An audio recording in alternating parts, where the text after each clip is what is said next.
answering some questions. Let's go to Elena Getzenberg for the first one. Hey, Joey, I guess just what was going through your mind when they told you were going to go out there for the 65-yarder? It's same as every other kick.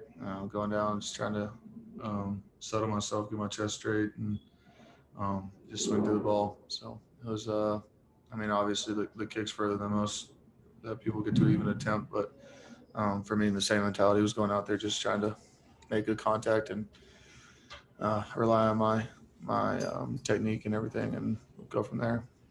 If I can just follow up on that quick, when they played did you notice they played your missed kick from last year's Saints game prior to that, or did you not hear that? No, I was, to be honest with you, on the sideline and into those, when I'm on the field trying to get warmed up, I'm kind of just looking at the ground, making sure that I'm not getting anything out of my attention, just trying to really stay locked in and ready to go. So let's go to Joe Person and then Phil Orban. Joey, what was this week like for you? Did you get to kick it all like out on your own while you were quarantined? And then lastly, what was the farthest you were hitting them from pregame? For the first question, this week was I was self-isolated in my apartment, taking care of some other stuff that I had because I had more time this week. But I was able to go out with my swing coach that I work with every week, and we were self-distancing and stuff like that while we were getting the work in. But we were still just trying to make sure that I was maintaining on schedule throughout the week. So hit my normal charts for the week, and then I was able to go to the local gym that I got a membership at late night when everyone was gone. I was going at like 1 o'clock in the morning just to ensure that I wasn't putting anyone else at risk. So I was still able to get my workouts and stuff like that. And so I was just trying to stay as prepped as I could for this week. So, and then, pregame, I think one way I hit like 58 just warming up, and then the other way I hit 60 and cleared it by 5-10 yards. So I don't usually go and try to stretch myself as far as I can during pregame, just because a lot of times you just end up trying to hit random balls all over the place. Like if you have a good swing and a good stroke going into the game, you're not really worried about your distance as much. So I think I hit from 60 during pregame and smoked it. So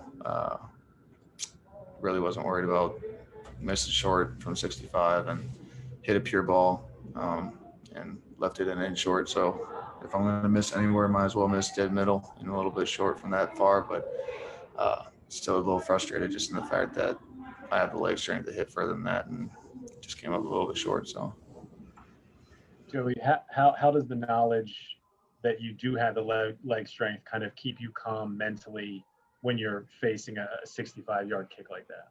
I think a lot of guys would try to swing a little harder, change up their technique, change up their mentality going into the kick. They might try to run into it and they'll plant deep, cut it, or they'll really try to overcompensate with their upper body, get around the right side of the ball and pull it. So for me, I was just trying to stay in the same zone that I was.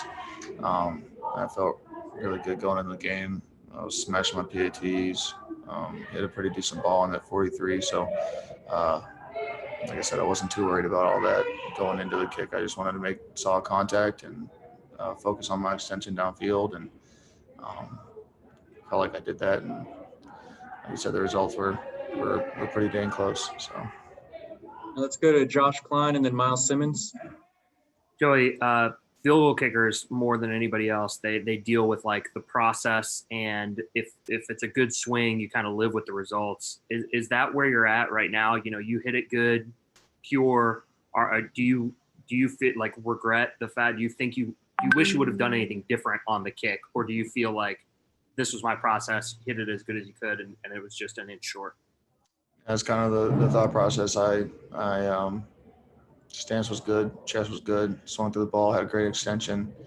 Like nitpicking, I could have maybe hit a little bit more middle seam, which would have drove the ball a little bit better.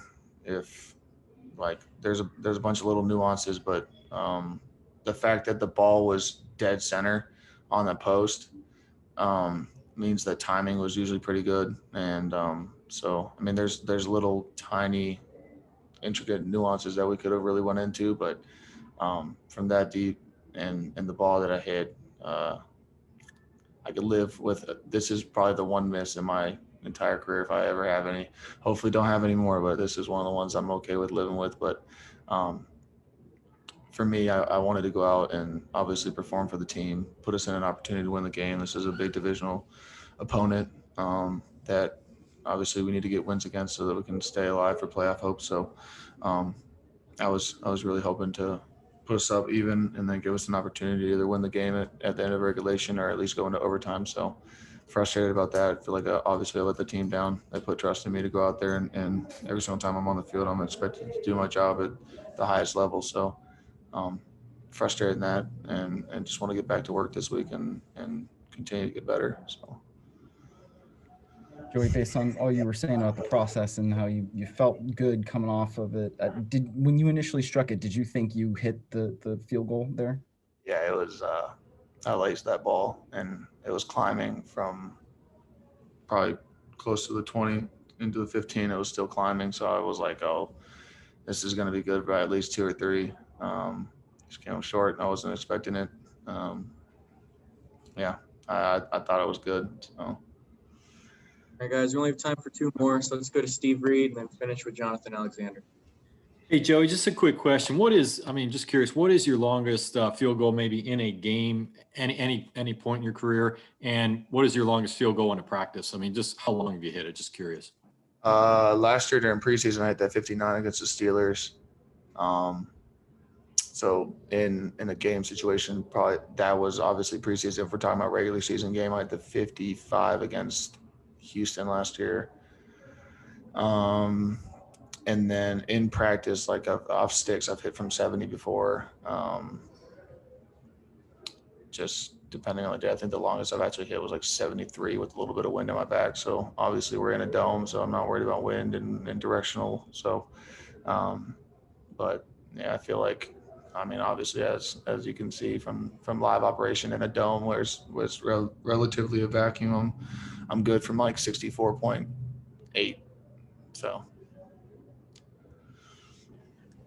Joey, I was actually going to ask you, like, how critical can you be? You know, when I guess if you made it, it would have been the longest field goal in NFL history. But let me also ask you, was it at all jarring, you know, when you all suddenly, I guess you went from probably about a 54-yarder to a 65-yarder in a matter of 1 down? Did that at all affect you? Or did you all think about that? I'm sorry, that's a better question. Yeah. So. Again, usually on the sideline, I don't like to look where we're going to hit from because obviously that's usually subject to change. You're either going to lose a couple or maybe gain a couple. So I don't usually look at where we are on 3rd down going into the kick. And then I also don't really like to pick out like markers and stuff where I'm like, okay, I'm hitting a 42 or a 50, whatever. So I'm not usually trying to calculate that stuff. I'm really just calming myself down, getting my breathing right, kind of going through my progression of everything I need to make sure that I have going in before this kick, just kind of like my body positioning, what I want to accomplish, all that stuff. So that's kind of all going through my head. I know we would have hit a shorter field goal than a 65, but I really wasn't focused on to be honest with you, like looking back at it, I think we still would have probably hit from like 58 or something like that. So still would have been a longer field goal, still would have had to have the same mentality going out there of just hitting a clean, pure ball and kind of going in after that. So yeah, I hope that answers most of it. All right, guys, we gotta let him go. Joey, we appreciate you stopping by. Appreciate it, guys.